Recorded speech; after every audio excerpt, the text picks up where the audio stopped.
오늘 이 늦은 시간이지만 오셔서 오늘도 참 하나님께 영광이 꼭 되시고 우리 가정에 더 평화가 넘치고 부모님께 효도하여 약속한 복을 다 받아 누리는 우리 다 되시기를 주의 이름으로 축원합니다. 오늘은 어버이 주일이고 어버이날이고 한데 오늘 이 부모를 공경하는 축복이라 이런 제목을 잠깐 말씀을 생각해 보고자 합니다. 이 어버이날, 어머니날 유래를 한번 잠깐 생각해 보면 미국의 버지니아주의 웨스트라고 하는 한나 자비스라고 하는 이 소녀가 어머니와 함께 아주 단란하게 잘 살다가 어머니가 갑자기 세상을 떠났습니다. 그래서 어머니가 세상을 떠나고 그리고 이 장례를 엄숙하게 잘 치러드리고 그리고 어머니가 좋아하던 그 카네이션을 그 묘지에다가 많이 심었습니다. 그리고 난 뒤에도 늘 어머니 생각이 많이 나서 그런 어느 날 이 모임에 나가면서 이렇게 카네이션을 달고 나갔습니다. 그랬더니 다 그게 뭐냐고 그렇게 물어서 어머니가 평소에 그렇게 좋아하던 꽃인데 어머니 생각이 나서 그래서 이 꽃을 달고 나왔다. 그렇게 했더니 그러면서 그 후에 그는 어머니를 사랑하는 그런 운동을 많이 벌이게 됐습니다. 그래서 1904년에 이 시애틀에서 처음으로 어린이날, 어머니날 이렇게 행사를 시작을 했습니다.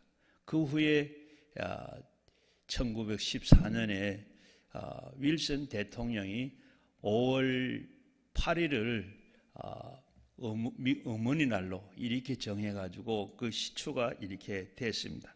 그러면서 어머니날로 지키고 그 후에는 어머니의 생존해 있는 사람들에게는 그 빨간 카네이션을 달게 됐고 그리고 돌아가신 분이 있으면 흰 카네이션을 이렇게 달아서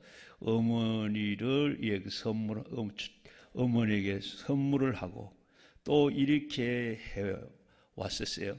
그리고 우리나라에서는 1956년에 국회에서 5월 8일을 어머니 날로 이렇게 정했습니다. 그렇게 해서 그날을 기념으로 이렇게 지키고 오다가 1974년에 어버이 주일로 이렇게 개칭을 했습니다. 개칭을 해서 오늘날까지 이렇게 지키고 오고 있는데 오늘 우리는 이 생명을 위협을 무릅쓰고 우리를 낳으시고 길러주신 이 어버이의 그 한번 정성을 한번 이렇게 담아보는 또 그 은덕을 되새겨보는 이런 시간이 됐으면 합니다.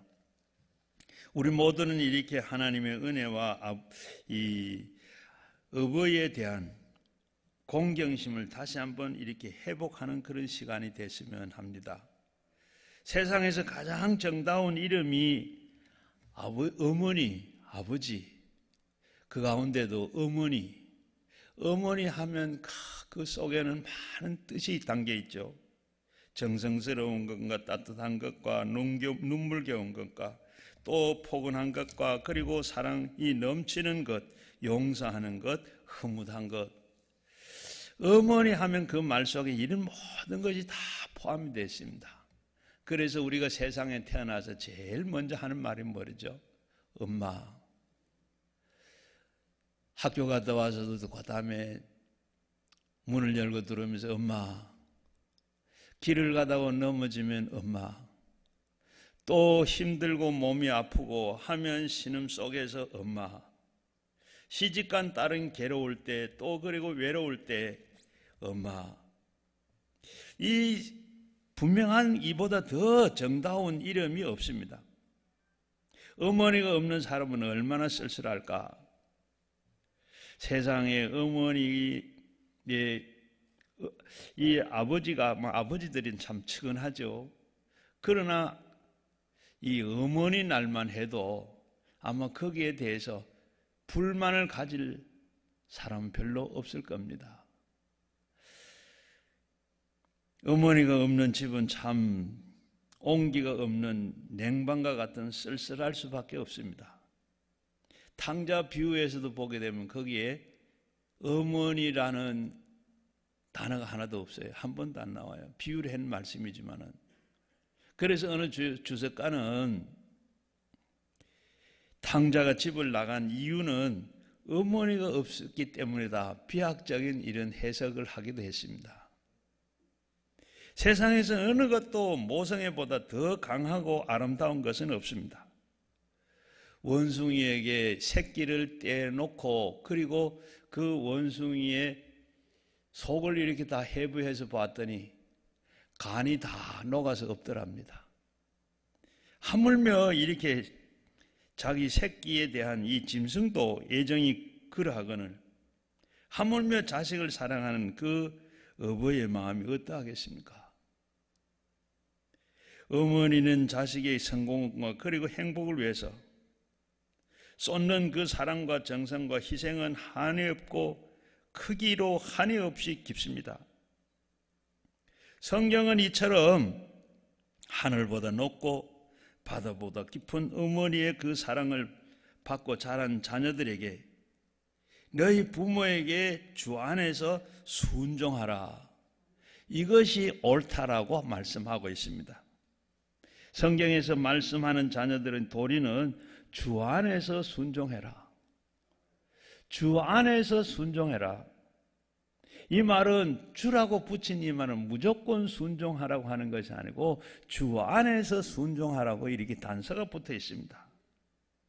갤럽 조사에서 이 자녀들에게 부모가 어떻게 해드리는 것이 제일 좋으냐 이렇게 물어봤더니 그 부모님들의 대답이 마음을 편안하게 해주는 것이다. 부모에게 효도하는 것, 바로 그것은 부모의 마음을 참 편안하게 해드리는 것이다. 저 서울의 강화문에서 청와대 쪽으로 보이는 그 동네 이름 아신 분 계세요? 예, 아시네요. 효자동입니다. 그 동네에 옛날에 노인 한 분이 살았는데 손자를 데리고 이렇게 자다가 그만 실수로 손자를 깔아서 죽였습니다. 그걸 안 이 며느리는 시아버지가 크게 상심할까봐 그 아들을 안고 가서 그 남편에게 드리면서 얘기를 했어요. 그랬더니 이 아들이 이 손자를, 자기 아들을 안고, 죽은 아들을 안고 이 불효막심한 자식 어떻게 할아버지를 그렇게 상심하게 하느냐 하고 뺨을 딱 때렸어요.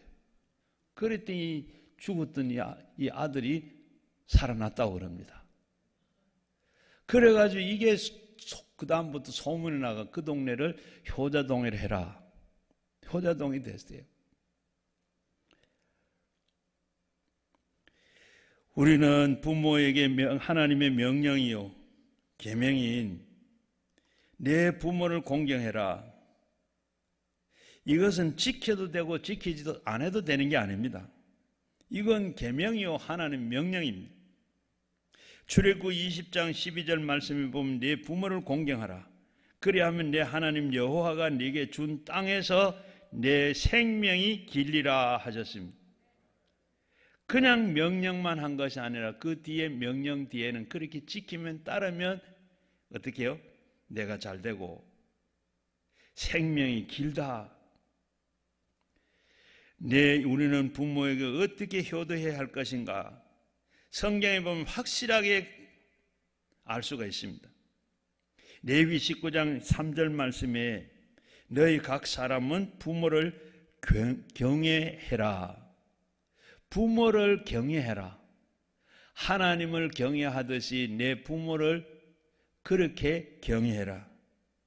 부모를 하나님처럼 생각하고 하나님을 경외하는 것처럼 부모를 경외해라. 신명기 5장 16절 말씀에도 너는 내 하나님 여호와께서 명령을 따라 내 부모를 공경하라. 그리하면 내 하나님 여호와가 내게 준 땅에서 내 생명이 길고 복을 누리리라. 효도란 부모에게 공경하는 겁니다. 영국의 처칠 수상이 세계적인 인물로 이렇게 부상될 때 영국 한 신문이 이렇게 특별 기사를 다루었습니다. 신문에는 처칠의 유치원 때부터 대학까지 가르쳤던 모든 선생님들 다 찾아내가지고 거기에 조사를 해서 위대한 스승이라는 제목으로 이렇게 글을 써붙였습니다. 처칠이 그걸 다 보고 난 뒤에 신문사에다가 짧은 편지 한 장을 보냈습니다. 기 신문사에서는 나의 가장 위대한 스승 한 분을 찾아내지를 못했습니다. 그분은 바로 나의 어머니십니다. 어머니는 내 인생의 나침판입니다. 자신의 어머니를 스승으로, 스승 중에 스승으로 그렇게 존경하고 자랑하고 있었습니다. 미국의 레이건 대통령도 어머니의 어머니날 특집 프로그램에 참여를 해가지고 이런 표현을 했습니다. 나에게 가장 큰 영향을 끼친 인물은 바로 나의 어머니 넬시 레건이다. 어머니는 가장 훌륭한 스승이다. 오늘 미국이 이렇게 지탱할 수 있는 힘은 바로 어머니 때문이다라고 했습니다. 강철왕 카네기는 스코틀랜드에서 났는데 가난한 가정에 태어났습니다. 아버지가 이 사업이 부실해서 스코틀랜드 살지 못하고 미국으로 이민을 와야 됩니다. 이민을 와서도 이 아버지는 책상볼을 만들어 가지고 이 집 저 집 다니면서 행상을 하고 있었습니다. 어머니는 하루에 16시간, 18시간까지 일을 해서 그런데도 이 카네기가 내일 입을 내의가 없습니다. 그래서 저녁에 자기 전에 내의를 다 벗어서 빨아서 밤새도록 말려서 그 다음날 입고 나갔다 그럽니다. 그런 어머니의 어려운 그걸 보고 자란 이 카네기는 22살이 돼서 어머니에게 이런 얘기를 했습니다. 어머니, 어머니에게 내가 참 이제 돈을 벌어가지고 어머니에게 비단 옷을 사드리고 그리고 많은 하녀들을 집에다 두겠습니다. 그리고 어머니가 타고 다니실 마차도 사드리겠습니다. 그는 세계적인 강철왕 거부가 됐습니다. 어머니에게 약속한 것을 그대로 다 지켰습니다. 잠언 23장 25절에 내 부모를 즐겁게 하며 너를 낳은 어미를 기쁘게 하라고 했습니다. 부모님을 기쁘게 해드리고 즐겁게 해드리는 것이 바로 효도입니다. 부모를 기쁘게 해드리고 부모를 편안하게 해드리는 것, 그게 효도라. 두 형제가 있었는데 두 형제가 이렇게 노모를 번갈아 가며 모십니다. 그런데 형님은 아주 잘 사는 형님이고 그 동생은 좀 가난하게 삽니다. 형은 어머니가 집에 오시면 옷도 해드리고 맛있는 음식도 해드리고 잠자리도 편하게 잘 해드렸습니다.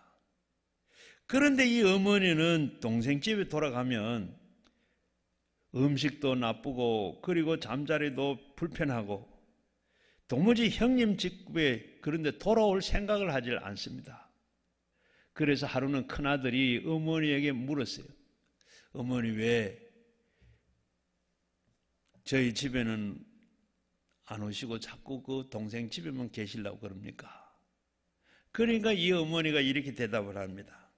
옷과 음식이야 너희 집과 비교할 수가 없지. 그런데 작은 아이네는 내가 잠자리 들기 전에 등을 긁어주는데 그 등을 긁어주는 게 그렇게 시원해. 그래서 오늘 하루만 더 있다가 가야지. 또 오늘 하루만 더 있다가 가야지. 이러다가 보니까 가지를 못하고 그렇게 있다. 그렇게 얘기를 하더랍니다. 어머니의 정성과 사랑을 가진 그 기쁘게 해주는 것, 작은 아들 집에서만 가게 되는 겁니다. 여러분, 효도라는 것은 돈만 가지고 이렇게 하는 거 아닙니다. 얼마나 부모를 즐겁게 해드리느냐가, 그리고 얼마나 기쁘게 해드리는 것이 참 중요합니다. 어느 가정에 며느리 셋이 있었어요. 며느리 셋이 있었는데 이 며느리 셋이 다 시어머니에게 경쟁을 하듯이 시어머니에게 잘 해드립니다.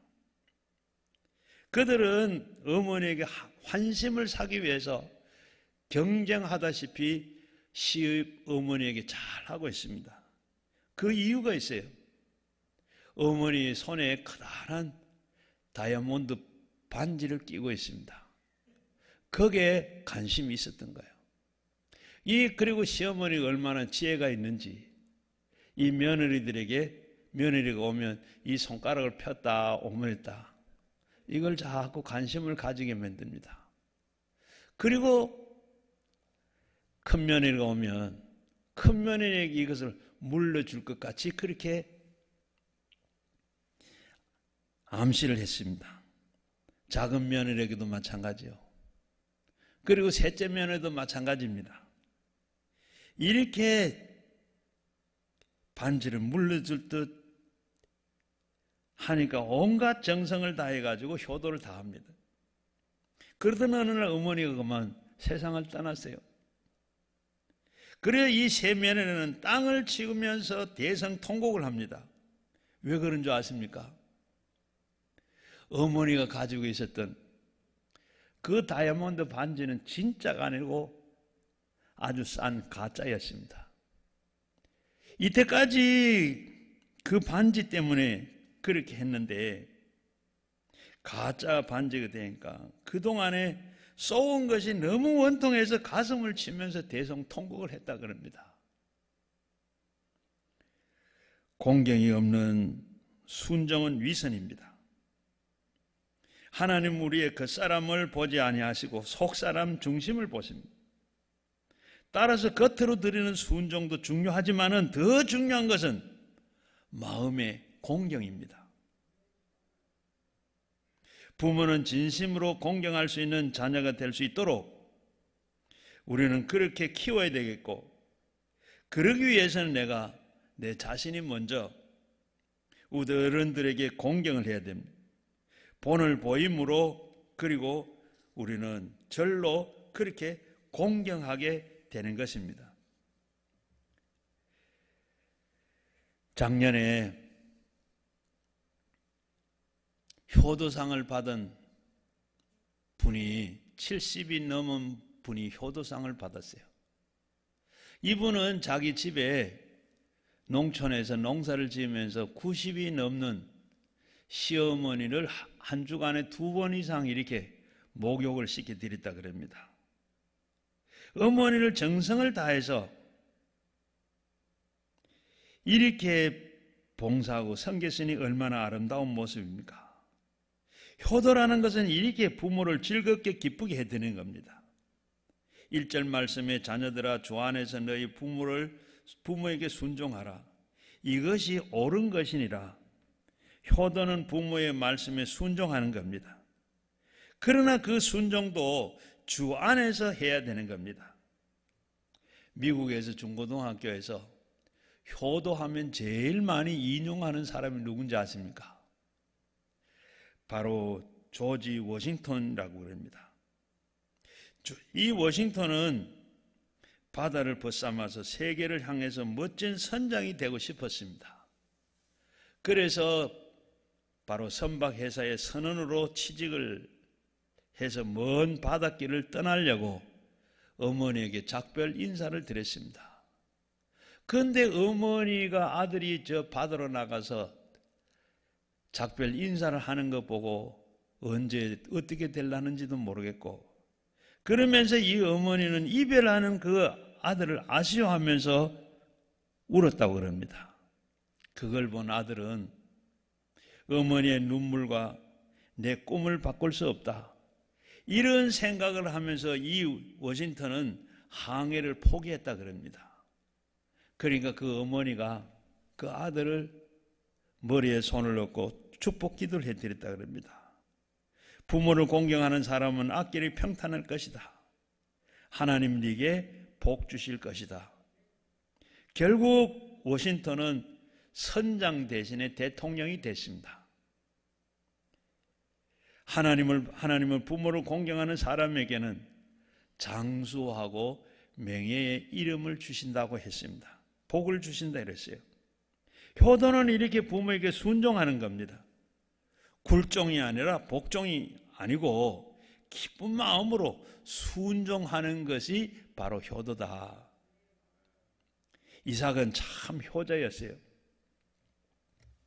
27살에 127되는 아버지 아브라함이 이삭을 잡아서 모리아산에 번제로 드리려고 칼을 들어 치려고 했습니다. 27살에 127세면 100살 차이 나는데 그 노인 얼마든지 저지를 할 수 있고 도망을 갈 수도 있습니다. 아버지 왜 이러십니까? 하고 든 손도 팔을 붙들어서 못할 수 있습니다. 그런데 어떻게 했어요? 이삭은 그대로 아무 반응하지 않고 그대로 다 받아 순종했습니다.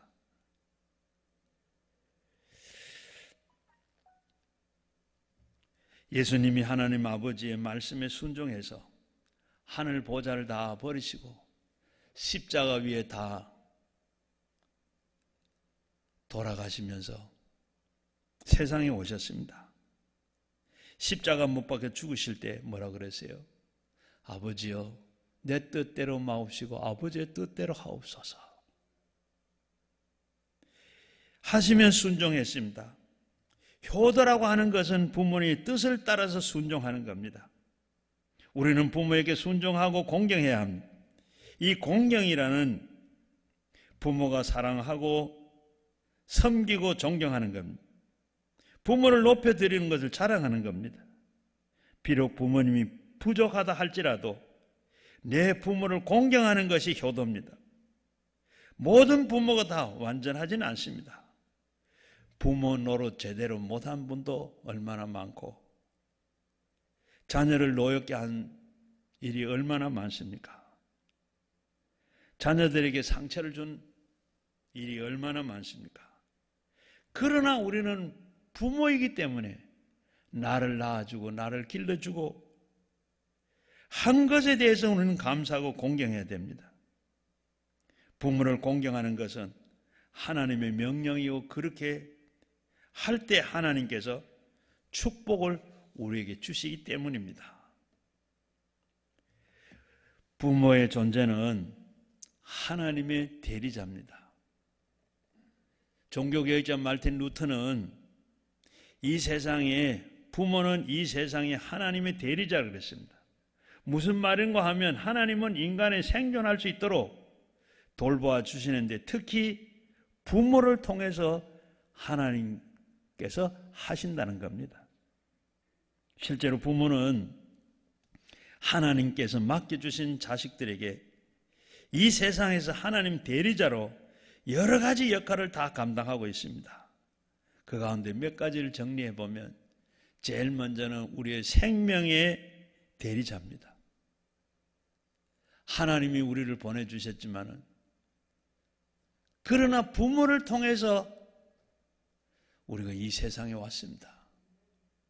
부모를 통해서 우리가 생명을 유지하고 키워주시고 자라게 해서 하나님 자라게 하셨지만은 부모를 통해서 자랐습니다. 세상에 태어난 이후에 부모의 보살핌이 있었기에 우리는 이렇게 장성을 했습니다.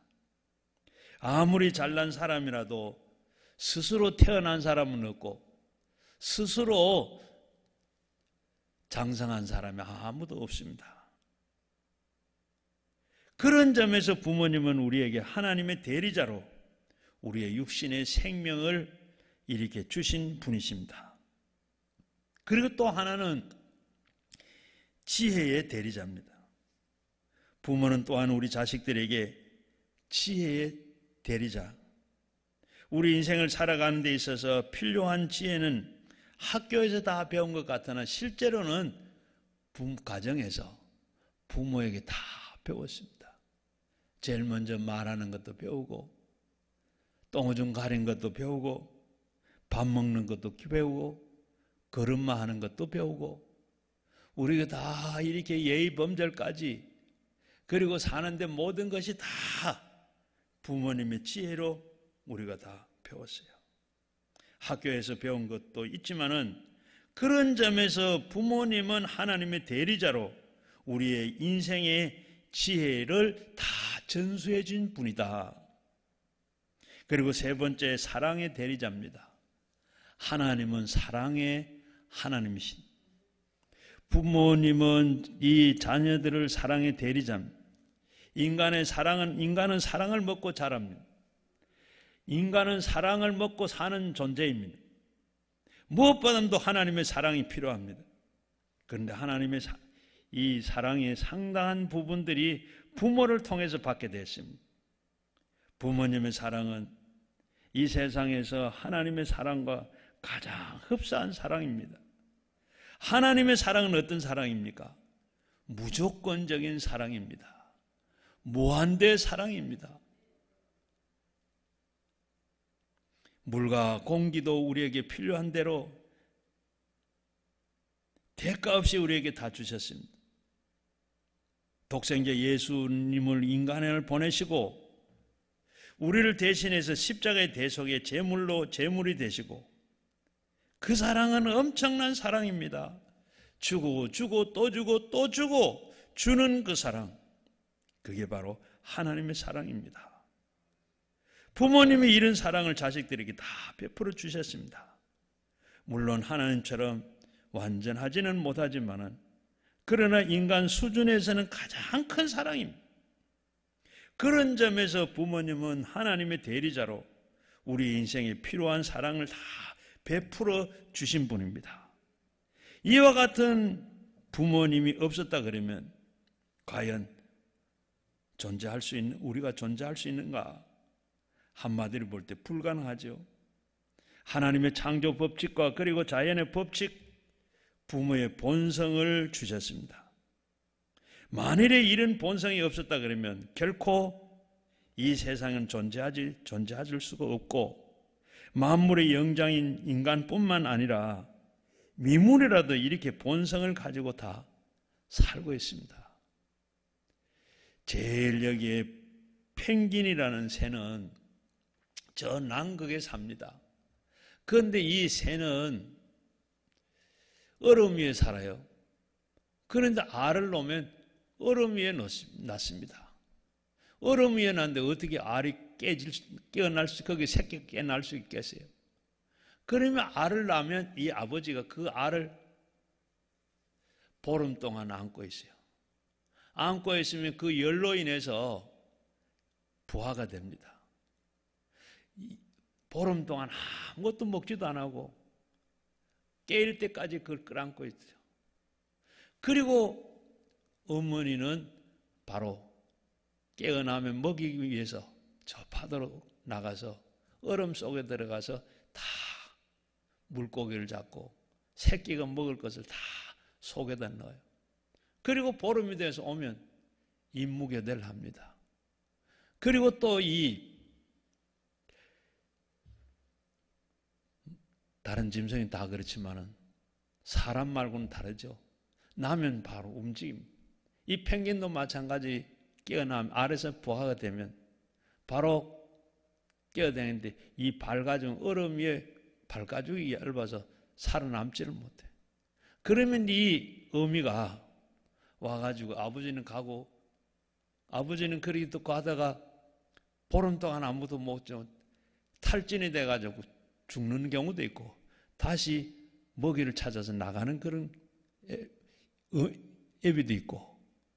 그런데 엄마가 그 새끼를 끌어안고 자기 발등 위에다가 얹어놓고 끌어안고 그러면서 입에서 토해내가지고 먹이를 줘요. 그러면서 발이 차지 않도록 뒤에서 안고 이렇게 커간 자기 발로 다닐 수 있을 정도로 그렇게 뒤에서 바람막이가 돼주고, 이렇게 펭귄은 그게 바로 자연 섭리요.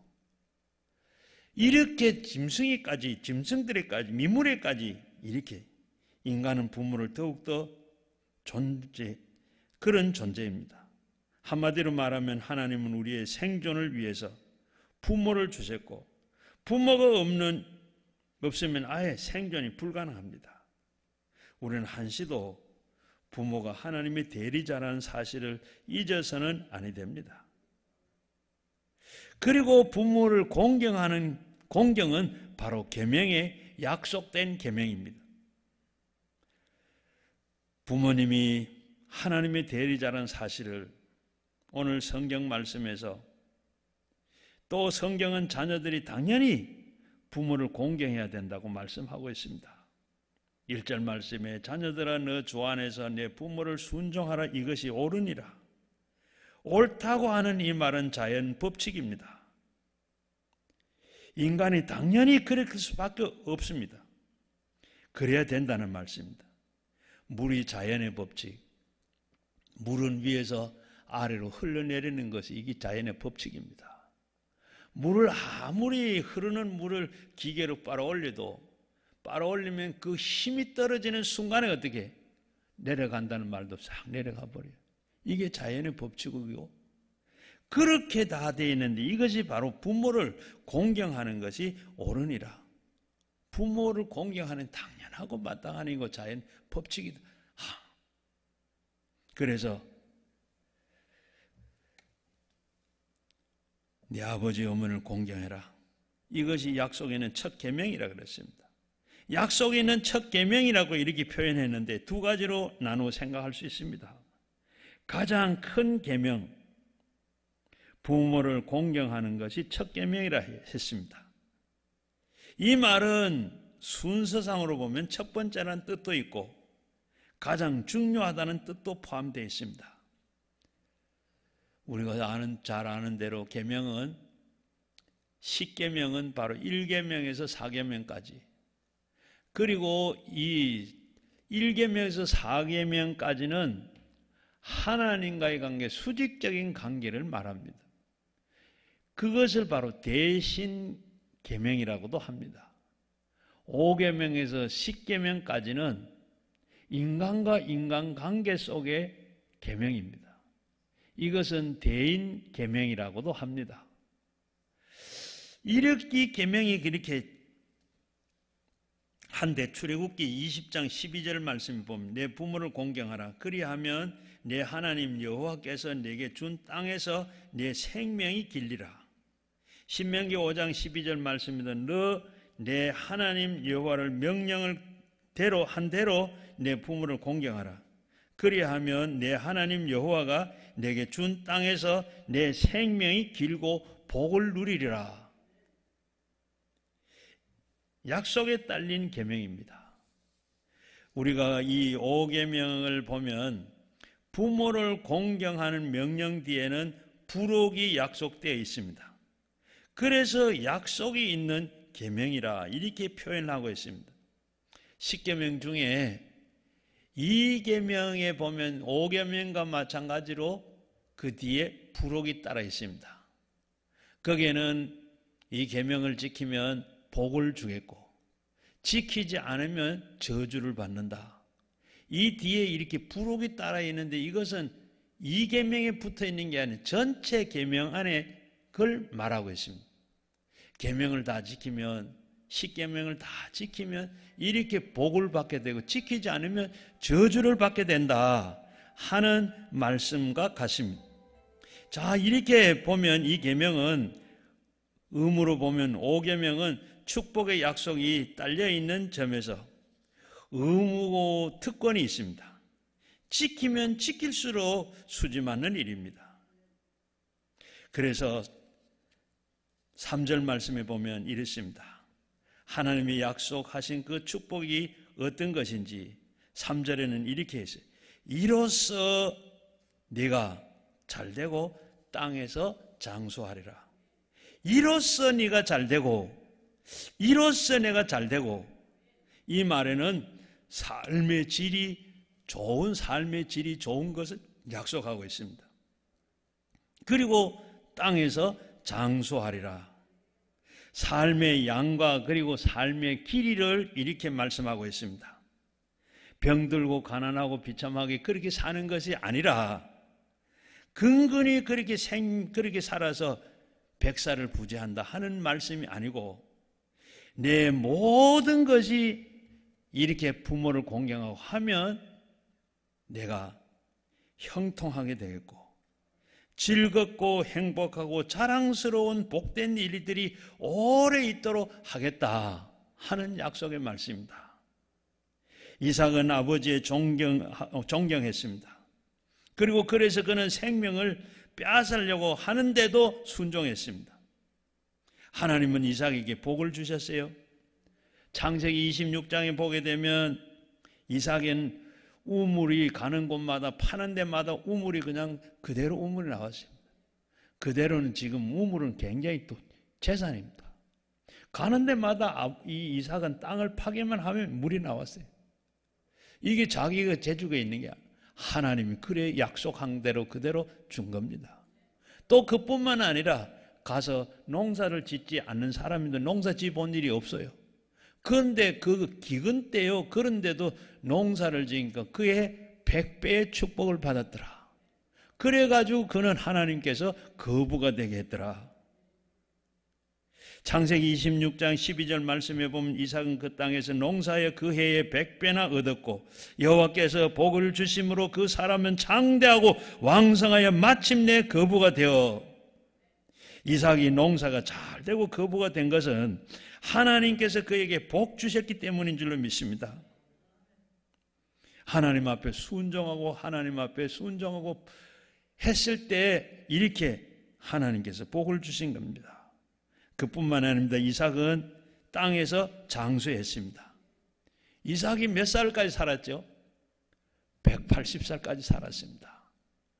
믿음의 조상 그 아버지 아브라함은 175세를 살았습니다. 그 아들 야곱은 그 아버지 야곱은 147세를 살았어요. 그 아들 요셉은 110세를 살았습니다. 창세기에 나오는 이 족장들이 다 이렇게 잘 살았어요. 그 가운데 제일 오래 산 사람은 누구요? 이삭이 180세를 살아서 하나님께서 어떻게 참 이렇게 창세기에 나오는 이 족장들은 이렇게 오래 삽니까? 그들은 다 부모에게 순종하고 부모를 공경하는 자녀들이 잘 되고 땅에서 장수했습니다. 뿐만 아니라 이와 같은 자녀들은 하나님께 순종하고 하나님을 공경했기에 당연히 하늘나라에서도 영광을 누리면서 영원히 살게 됩니다. 얘는 왜 이렇게 하나님께서 이들에게 복을 주시고 장수하게 했는가? 이런 사람이 복을 받아야 하나님이 기뻐하심을 보여주는 샘플이 되는 겁니다. 이런 사람이 오래 살아야 세상의 나쁜 방향으로 바뀌지 않기 때문입니다. 그러나 하나님께서는 부모에게 순종하지 않는, 부모를 공경하지 않는 자들을 어떻게 됩니까? 패역한 자들은 잘못됩니다. 장수하지도 못합니다. 하나님께서 기뻐하지 않기 때문에 그 사람들은 끝내 잘되면 세상이 망하게 되는 겁니다. 그래서 아기는 처음에는 잘 되는 것 같으나 결국은 망하게 됩니다. 부모를 공경하는 축복이 달려있는 아주 중요한 계명이 바로 이 계명입니다. 그러므로 부모를 공경하는 것, 인간의 축복과 저주가 오는, 저주를 좌우하는 중요한 원리 중에 하나라는 것을 우리는 꼭 알아서 기억해야 됩니다. 부디 우리는 부모님을 공경하는 것은 당연한 일이요, 하나님 앞에서 칭찬받고 축복받는 인생들이 되시기를 주의 이름으로 축원합니다. 그리고 세 번째는 공경의 방법은 바로 순종과 존대에 있습니다. 그러면서 구체적으로 어떤 부모가 공경을 하는 게 좋을까? 효도 방법입니다. 먼저는 효도하는, 순종하는 겁니다. 먼저는 순종을 해야 돼요. 1절 말씀이 너희 자녀들아 주 안에서 너희 부모에게 순종해라. 이것이 옳다고 그랬습니다. 순종해야 된다는 이 단어, 두 가지 원어의 뜻이 있는데 아래서 하는 뜻도 있고 듣는다 하는 뜻도 있습니다. 아래서 이렇게 듣는다. 귀를 기울여서 듣는다. 부모님을 모시다 놓고 부모님이 말씀하신 것을 겸손히 그대로 잘 받아들인다. 부모님의 모든 자식들을 위해서 말씀하시기 때문에 혹시도 내 생각과 다르거나 격에 맞지를 않는 말씀을 하던 경우가 있어도 우리는 차마 지키지 못해도 최소한 겸손한 태도로 들어야 됩니다. 그리고 주 안에서 들어야 되는데 주 안에서 들으라. 부모님이 하시는 말씀이 주 안에서 하시는 말씀도 없잖아 있을 수 있습니다. 보면 교인들 중에는 잘 믿다가 결혼을 했는데 시어머님이 절에 댕겨. 야, 교회 가지 말고 절에 가야 돼. 절에는 안 가더라도 교회 나가면 안 돼. 성당에 댕긴다고 해서 성당 가야 돼. 제사 지낸다고 해서 제사 지내야 되니까 너 제사 지내야 돼. 어때야 돼요? 그게 바로 주 안에서 아니죠. 이런 말씀을 우리가 들을 때 주 안에서 부모님 말씀이라 무조건 다 순종하는 게, 이 말은 듣지 말아라. 이 말을 듣는데 뭐 싸워가면서 할 게 아니고 아주 지혜를 구해서 참 자연스럽게 온유한 태도로 지혜롭게 잘 대처해서 하나님 뜻을 이루어 가라고 하는 말씀입니다. 미국의 20대 대통령 가필드 대통령이 취임하는 날, 모든 준비가 다 돼서 취임식하는 날, 취임식에 다 시간이 다 됐는데, 그리고 특별석에 나타나야 되는데 나타나지를 않아. 이상하다.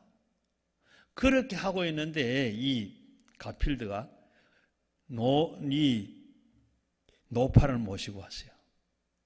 그러니까 그 어머니입니다. 연설을 하면서 내가 이렇게 영광스러운 자리에 오르게 된 것은 어머님의 은혜다. 나는 어머니의 말씀에 순종해서 오늘 대통령 자리에 앉게 됐습니다.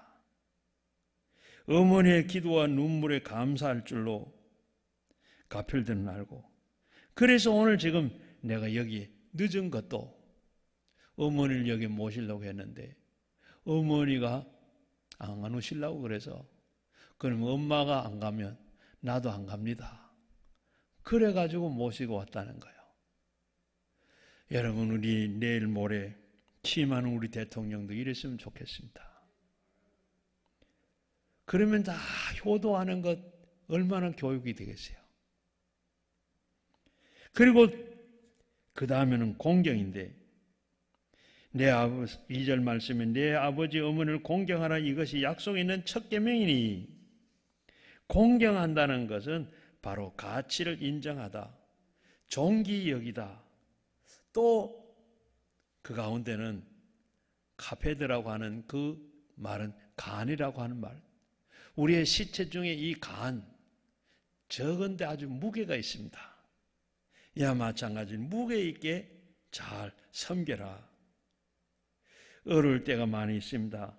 부모님을 섬기는 것 어려울 때가 많이 있어요. 부모님으로부터 어릴 때 상처를 받았다든지, 또 내게 해준 게 뭐냐, 섬기려고 해도 그런 분들이 있어요. 저 미국 텍사스에 한 사람이 아내와 세 아들을 버리고 캘리포니아로 가서 혼자 30년 동안 이렇게 자기만 위해서 살았습니다. 그러다가 돈 한 번 남긴 것 없이 세상을 떠났어요. 그러고 남긴 것이 내가 시카고에 가서 묻혔으면 좋겠다. 유언을 했어요. 시카고에 있는 자녀들이 그 소식을 듣고 모두 격분을 합니다.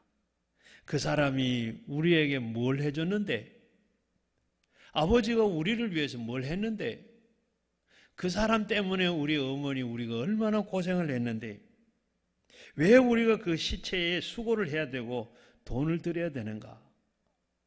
그 가운데 신앙이 깊은 큰아들은 달랐습니다.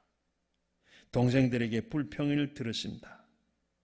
캘리포니아에 가서 아버지의 운구해오기 위해서 자기 트럭타와 농기구를 저당을 잡았습니다. 그리고 가서 모시고 와서 장례를 치렀습니다. 그리고 하는 말이, 성경에는 내 부모를 공경하라고 쓰여 있을 뿐 어떤 부모라는 말은 없단다. 옳은 말씀입니다. 부모를 공경하는 것, 그 이유는 그것이 바로 하나님의 말씀이기 때문에, 하나님의 약속이기 때문에. 이런 얘기가 있어요. 아버지와 아들이 서로 앉아서 얘기하고 농담 삼아 아들이 이런 얘기를 합니다. 아버지는 왜 삼성의 이건희 회장처럼 좀 그렇게 되질 않았습니까? 그랬으면 내가 좀 많은 덕을 봤을 텐데요. 아주 당황했던 이 아버지가 대받아 칩니다. 그런 너는 왜 손흥민 같이 되질 않았느냐? 이렇게 생각하면 피장파장입니다. 부모가 무엇을 해주고 안 해주고 그것을 따지면 자기만 억울한 사람이 됩니다. 재미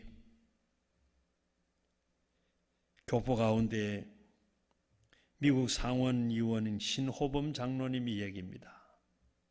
그는 4살에 어머니가 세상을 떠나고 아버지는 그를 버렸습니다.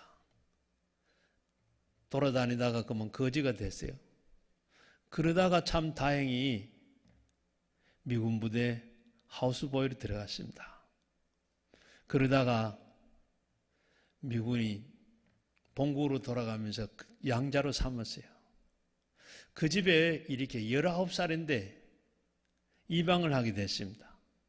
원래는 19살이면 입양이 안 돼요. 하나님의 기적으로 입양이 됐습니다. 그리고 생경하지 않던 공부를 공부하게 됐어요. 영어를 할 줄 알아야죠.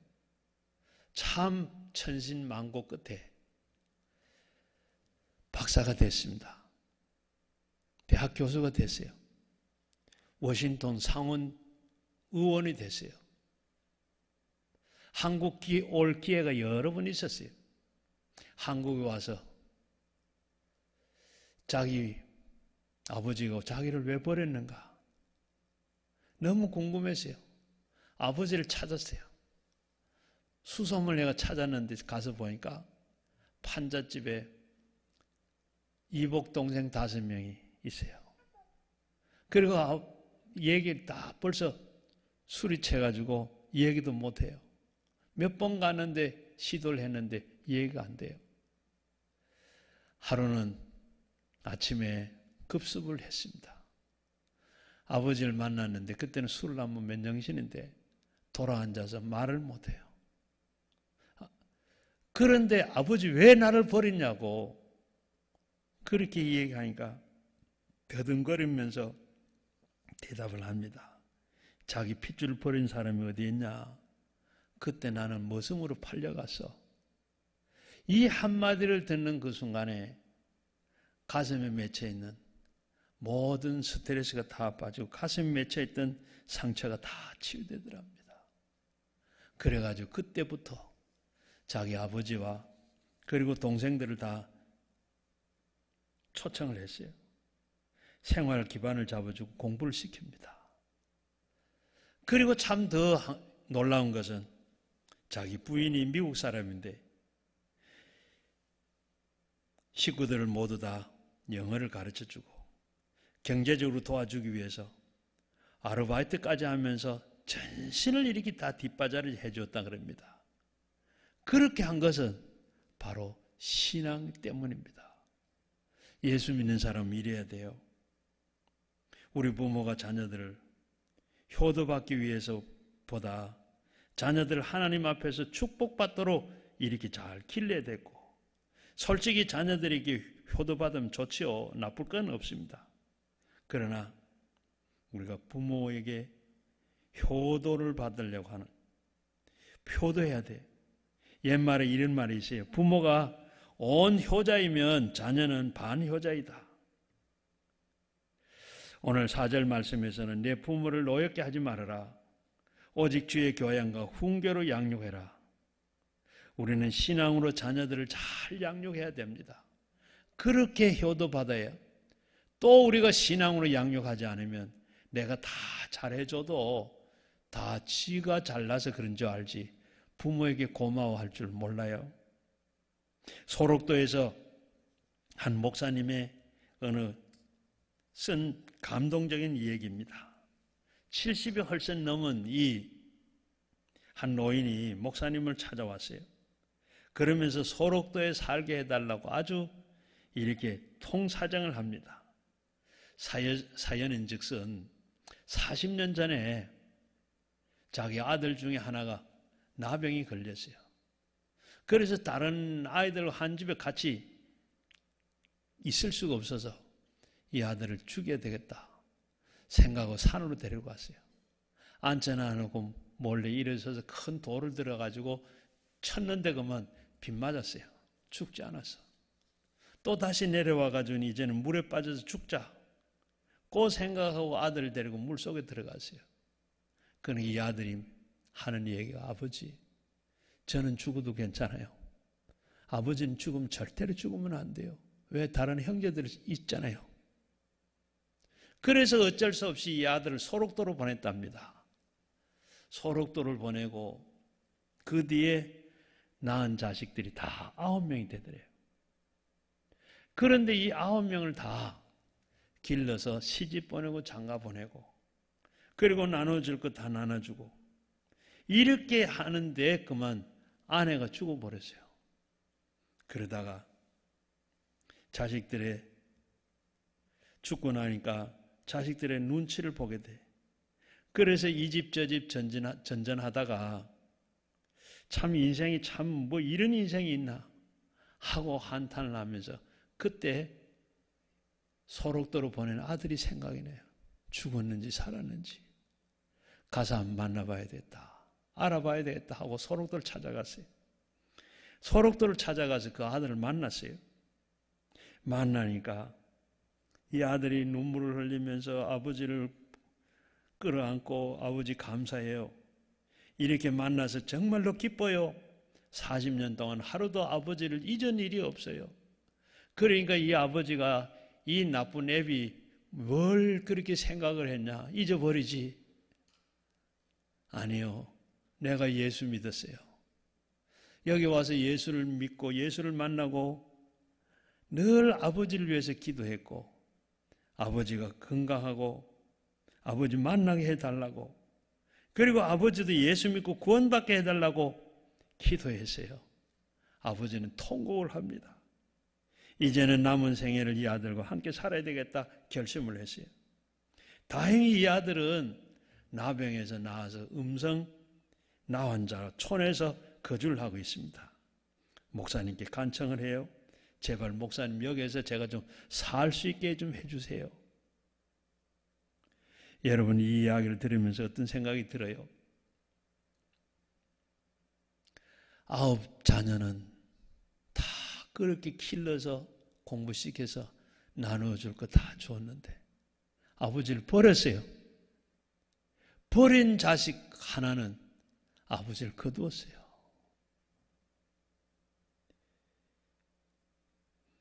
차이는 뭡니까? 신앙, 예수 믿는 믿음, 이 차이밖에 없어요. 사람과 동물은 다른 점이 여러 가지가 있습니다만은 그 중에서 특별히 다른 것이 있다 그러면 생각할 줄 안다는 점입니다.